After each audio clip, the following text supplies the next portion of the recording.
बस। भगवान शिव से बढ़कर के कौन कृपालु दयालु है। तो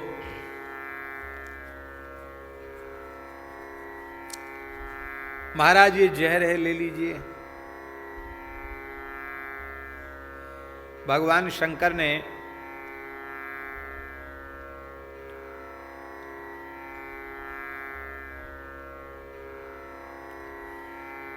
पार्वती जी की ओर देखा। क्यों देखा? एक शिक्षा देने के लिए संसारी पुरुषों को, भाई कोई विशेष परिस्थिति आवे तो अकेले निर्णय नहीं लेना चाहिए। गृहस्थ व्यक्ति को अपनी गृहिणी से भी राय ले लेनी चाहिए, पत्नी से पूछ लेना चाहिए। वो सहधर्मिणी है तो सहधर्मिणी से पूछना चाहिए, और नहीं तो झगड़ा हो जाएगा कि हमसे तो पूछते नहीं, हमारा तो कोई मतलब ही नहीं। भले ही आप अपने मन से जो ठीक समझें वही करें, पर एक बार पूछ तो लें, गृहस्थ व्यक्ति का कर्तव्य है। तो भगवान ने कहा चलो हम भी थोड़ी मर्यादा का पालन कर लेते हैं। तो शंकर जी ने मुस्कुराकर पार्वती जी की ओर देखा। देवी, ये सब देख रही हो आप, ये सब देवता असुर सुर सब विष लेके आए हैं, वो क्या करना चाहिए? पार्वती जी ने हाथ जोड़कर कहा, प्रभु आप ही नहीं बचाएंगे प्रजा को तो बचाएगा कौन, पी लीजिए।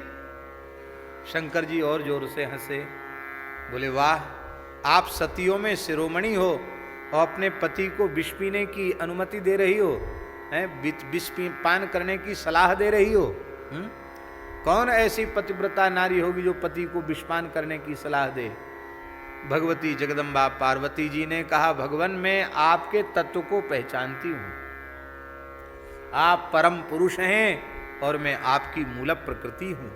हे प्रभु, आप सर्वगत सर्वरूप सर्वमय हैं, आप विश्वरूप हैं। ओतप प्रोतम पटवत जत्र विश्वम, सारा विश्व आप में ओतप प्रोत है। जैसे कपड़े में धागे, इस तरह से आप व्यापक हैं। आप विषय स्वरूप भी हैं, आप अमृत स्वरूप भी हैं। भगवान आप अपने बच्चों की रक्षा नहीं करेंगे, इस प्रजा की रक्षा नहीं करेंगे तो भला रक्षा कौन करेगा? आप कृपा करके इस संकट को दूर कीजिए। तब शंकर जी ने बहुत ध्यान से सुने। ततः करतली कृत्य व्यापी हालाहलं विषम अभक्षयन् महादेवः कृपया भूत भावना। भगवान शंकर ने विष को हथेली पर रखा। ततः करतली कृत्य व्यापी हालाहलम विषम, और रा कहकर के मुंह खोला, विष मुख में रखा और मां कहकर मुख बंद किया। रकार और मकार के संपुट के मध्य में विष को स्थापित कर लिया। ध्यान में आई बात। भगवान नाम के मध्य में यदि संसार को भी विषय विष को भी स्थापित कर दोगे तो वो भी तुम्हारा कुछ बिगाड़ेगा नहीं। राम राम करते रहो। रकार मकार के मध्य में विष को स्थापित कर दिया और अपने कंठ के नीचे भगवान शिव ने नहीं उतरने दिया। क्यों नहीं उतरने दिया? क्योंकि उन्हें याद आ गया मेरे हृदय में श्री रघुनाथ जी विराजते हैं, ये विष उनको पीड़ा पहुंचाएगा। ऐसे ही यदि वैष्णव भक्त साधक अनुभव कर लें, ये कामक क्रोधादि के विष यदि हमारे हृदय में उतरेंगे तो हम हमारे प्रभु को पीड़ा प्रदान करेंगे, हमारे ठाकुर जी को पीड़ित करेंगे। ऐसा यदि भाव हमारे मन में आ जावे तो हम निर्विकार हो जाएंगे। हमें अपने कामक क्रोधादि जहर को आवश्यकता पड़े संसार के व्यवहार के लिए, थोड़ा क्रोध करने की, थोड़ा लोभ दिखाने की, यहाँ से ही सब काम कर लो। नीचे विकारों को हृदय में उतरने मत दो। नीचे उतर जाएंगे तो आपके हृदय में विराजने वाले प्रभु को पीड़ा होगी। केवल भगवत सुख का हम विचार करने लग जाएं तो हमारा हृदय निर्विकार हो जाएगा। ये भगवान शिव ने प्रेरणा हमें प्रदान की है। श्री राम नामाखिल बीज मंत्रम, बड़ा प्यारा श्लोक है। श्री राम नामाखिल बीज मंत्रम संजीवनम चेदृदये प्रविष्टम हालालंबा प्रलयानलंबा मृत्योर्मुखंबा विशतांकुतो भयम। श्री राम नाम जो संपूर्ण मंत्रों का बीज है, सारे मंत्र ही जिससे प्रकट भय हैं, जो महामंत्र है, यह राम नाम रूपी संजीवनी यदि तुम्हारे हृदय में प्रविष्ट है तो हालाहल प्रलयानल ये भी तुम्हारा कुछ नहीं बिगाड़ेगा, मृत्यु के मुख में जाने के बाद भी तुम्हारा कुछ नहीं बिगड़ेगा।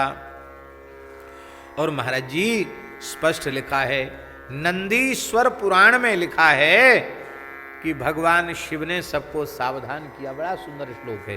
भगवान शिव ने सावधान किया, शृणुध्व भोगणा शृणुध्वम भोगणा सर्वे राम नाम परम बलम यत् प्रसादान महादेवो हालाहलमयीं पिबेद जानाति राम नाम्नस्तु परत्वं गिरिजापति हालाहलमयीं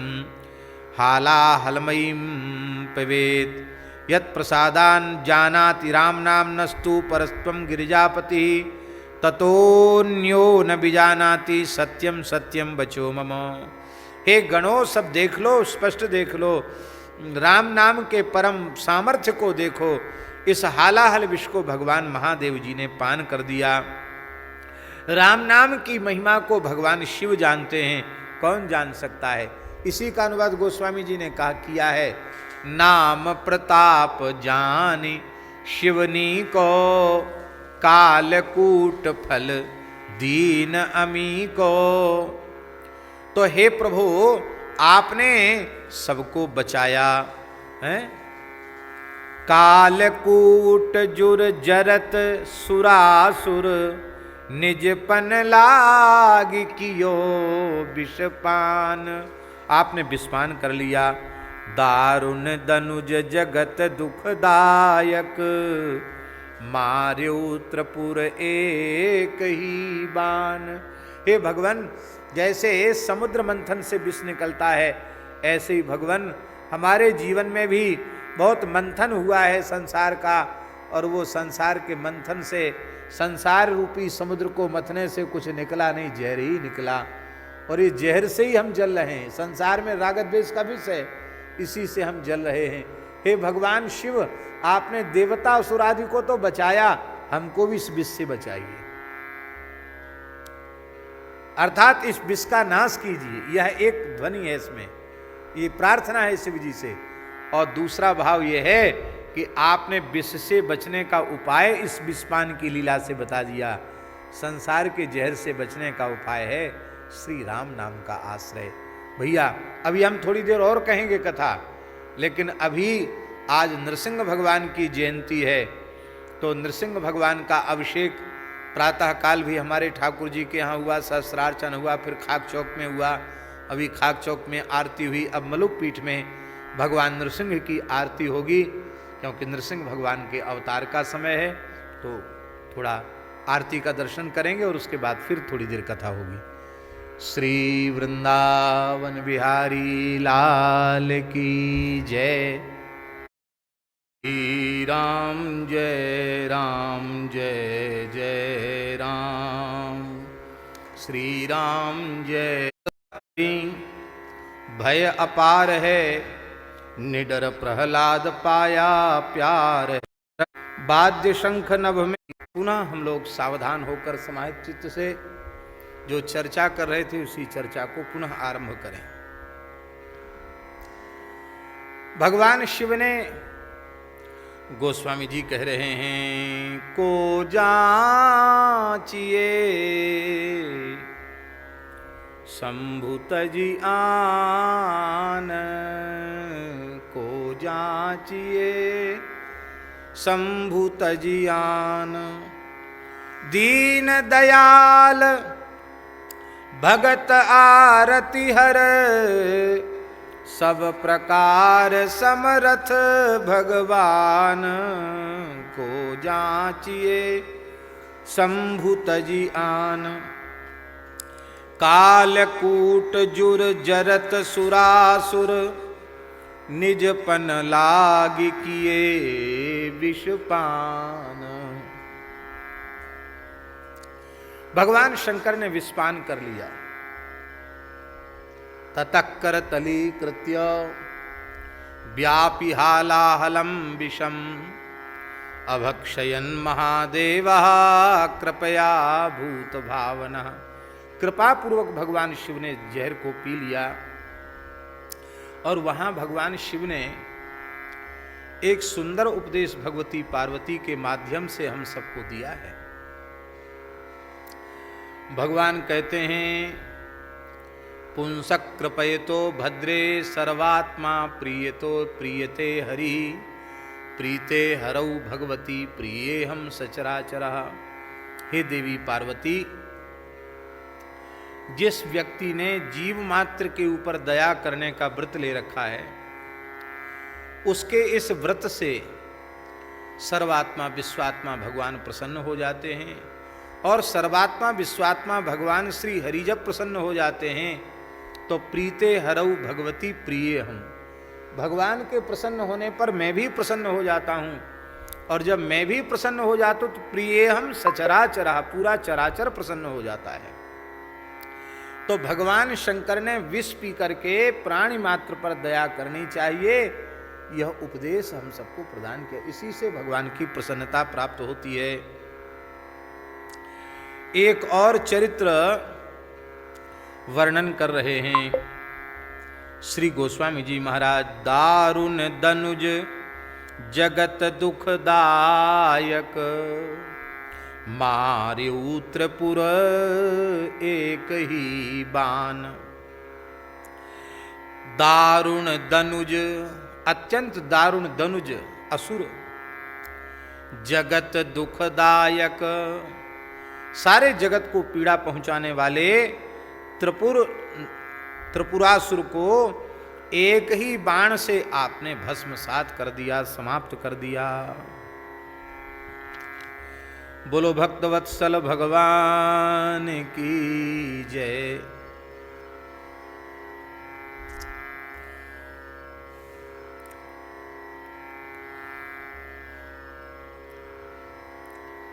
इन त्रिपुरासुर के नाश की कथाएं महाभारत में, श्रीमद् भागवत में, विविध पुराणों में कल्प भेद के अनुसार थोड़ा थोड़ा अंतर करके लिखी हैं। बड़ी सुंदर कथाएं हैं।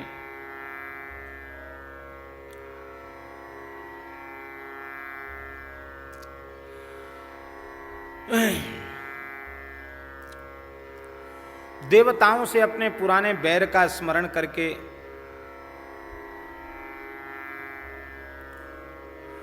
असुरों ने एक मय दानव से प्रार्थना करके 3 नगर बनवाए। एक सोने का नगर था, एक चांदी का नगर था और एक लोहे का नगर था। ये 3 नगर थे। मय दानव ने तीनों नगरों को बनाया। उनके मध्य में एक अमृत कुंड बनाया। मरे हुए को डाल दो, घायल को डाल दो तो वो ठीक हो जाए, जिंदा हो जाए, ऐसा एक कुंड बनाया। और महाराज विचित्र थे ये।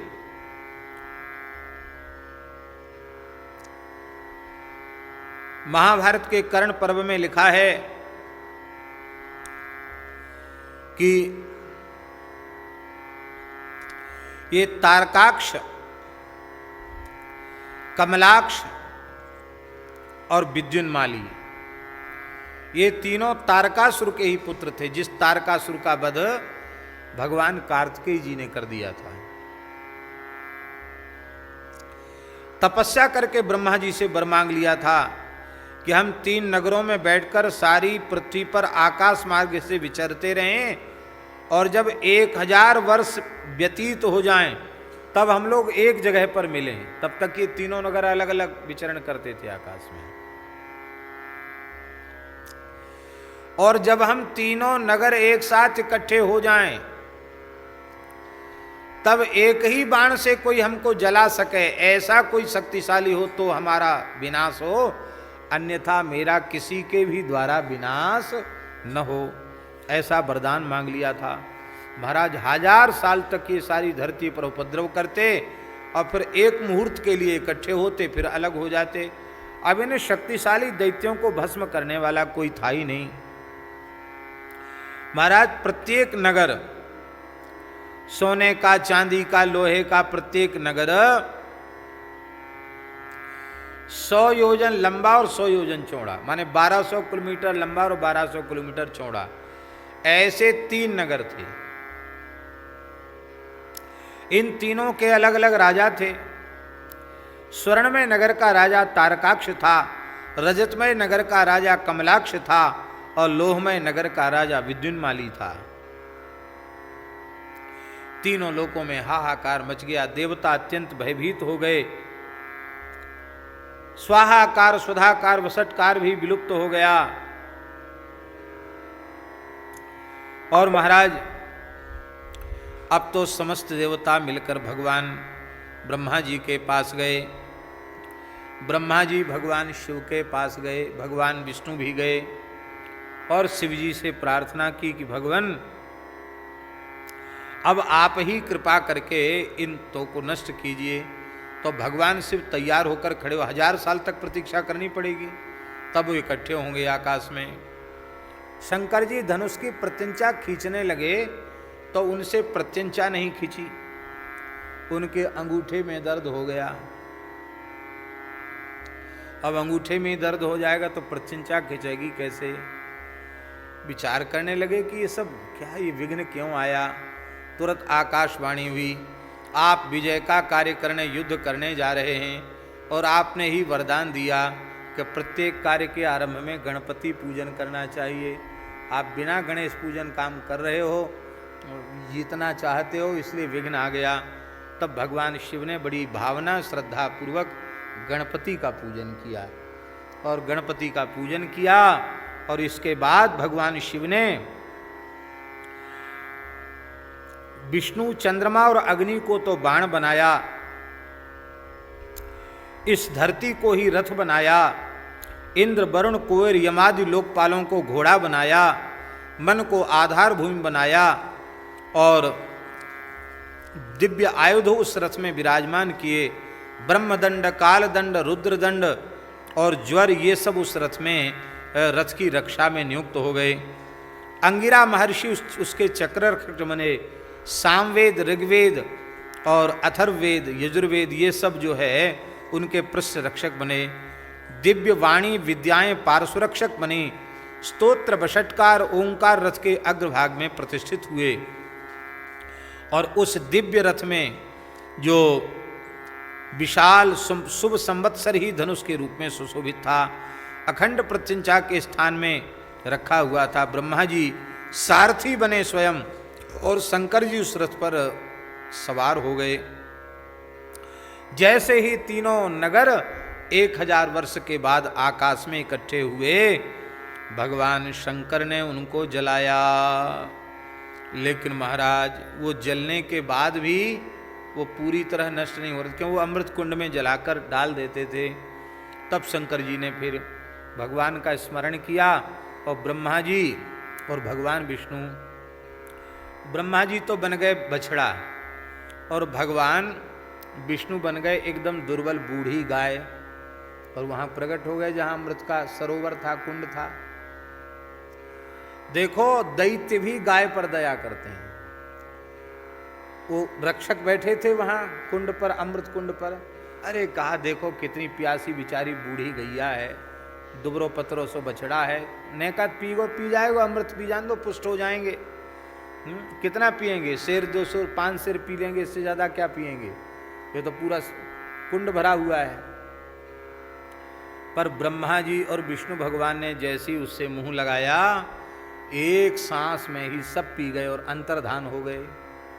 और उसी समय भगवान शिव ने बाण मारा और जल करके ये तीनों नगर भस्म हो गए।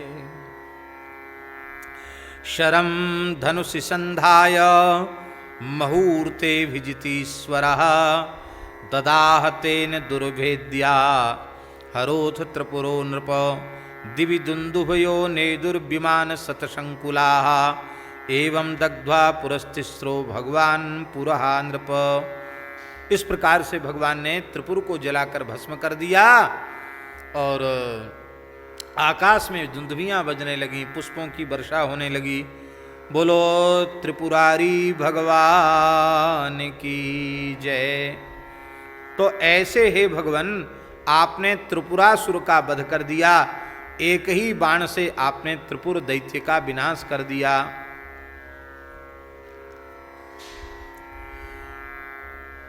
इसलिए हे भगवान,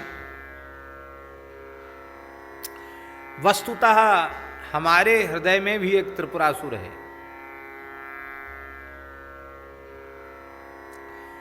काम रूपी जो असुर है ना, वो क्या है?